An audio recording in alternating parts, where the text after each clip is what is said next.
me había preparado, me había entrenado, tenía todo mi equipo para la expedición. Se me había convencido de que el barco no tenía condiciones para traer a una mujer. Cuando lo vi, me fue muy fácil entender que era imposible que viniera. Y además, reitero, no entendía que pudieran venir tantos muchachos en el Granma. Al contestarnos Fidel, aceptamos, sin dudar, que venían cerca de 90 jóvenes en el barco. Sin embargo, Fidel nos habló con mucho optimismo. Nos dijo, no importa que seamos 90, no importa las dificultades que tiene el yate. Tú sabes que tenemos problemas con los motores, tú sabes que tenemos grandes problemas, pero el yate llega. El Granma llega a las costas de Cuba.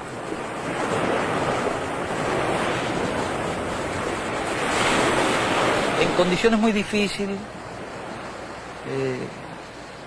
perseguidos internamente en México, puesto que lógicamente nuestras actividades, en cierta forma, aunque no se dirigían contra el Estado mexicano, violaban las leyes mexicanas. En condiciones muy difíciles tuvimos que organizar a los hombres, entrenarlos, buscar los medios para venir a Cuba y preparar la expedición. Cuando salimos nos estaba buscando la policía de México, a todos. Incluso perdimos una parte de las armas que traíamos. Solamente pudimos traer el armamento para los 82 hombres y algunas armas adicionales que después fue imposible prácticamente trasladar. Nosotros habíamos hecho una discutible promesa de que en 1956 seríamos libres o mártires. Se puede discutir la procedencia de esa promesa, pero en realidad teníamos que luchar duramente contra el escepticismo reinante en Cuba y contra las tendencias políticas que buscaban seguir la vía electoral haciéndole el juego a Batista. Por eso tuvimos que hacer aquella dramática promesa y estuvimos siempre decididos a cumplirla. Si a última hora no hubiese sido posible venir en el Granma, nosotros habríamos venido de cualquier forma, aunque fuesen 8 o 10 hombres. Esa idea estaba absolutamente presente siempre, con el propósito de cumplir la promesa que se había hecho. Pero históricamente, porque uno cuando analiza los hechos históricos piensa que no era necesaria esa promesa. Pero una vez que se hizo, fue necesario cumplirla. El alzamiento de Santiago de Cuba, que era para atraer la fuerza principales de Batista en Oriente sobre sí y permitirnos a nosotros desembarcar, por el retraso del Granma se convierte en un boomerang, ya que cuando desembarcamos 3 días después, lo mejor de las tropas de Batista estaba en Santiago de Cuba y le fue relativamente fácil y en poco tiempo trasladarla a la zona de operaciones. Segundo lugar, en vez del lugar previsto,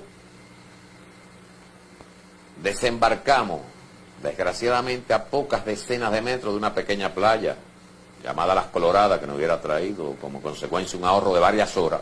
Desembarcamos en los pantanos que desconocen.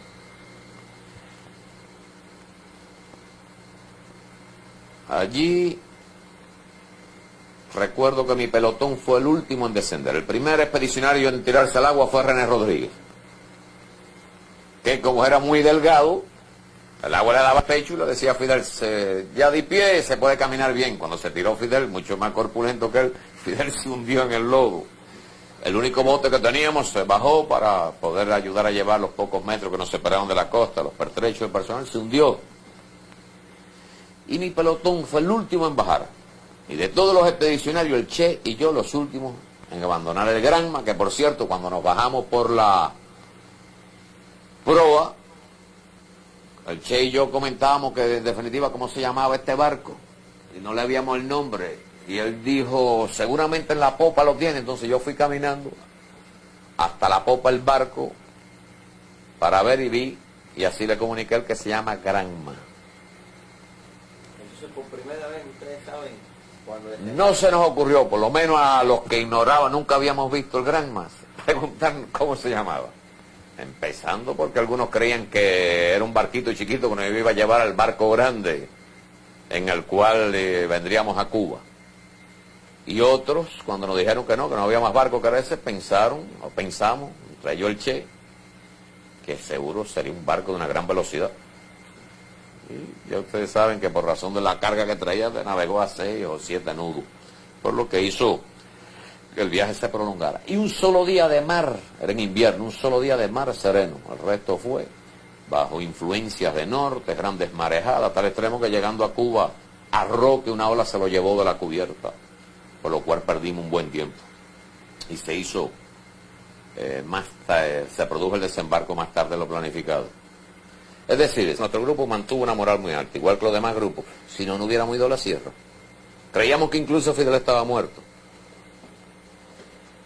Íbamos a continuar la lucha, pero de esa intención, y que los hechos demostraron que la mantuvimos hasta que nos encontramos con Fidel, a que yo me fuera a creer que íbamos a ganar la guerra hay una distancia muy grande. Yo prácticamente, y comparten esta opinión los compañeros que estaban conmigo, íbamos a la Sierra Maestra a continuar la lucha por un deber con los compañeros que cayeron, pero no, ni me pasaba por la mente la posibilidad de que podíamos ganar la guerra.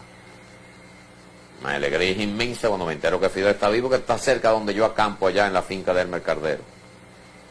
Cuando hacemos contacto esa noche y viene ese abrazo con los compañeros y su famosa exclamación, con 7 fusiles, ahora sí que ganamos la guerra. Por eso yo llegué a la conclusión que Fidel se había vuelto loco. Y eso se lo vino a decir a él después que triunfamos. Esa es la victoria que siempre tuvo él y que en los meses posteriores supo inculcarnos a todos nosotros.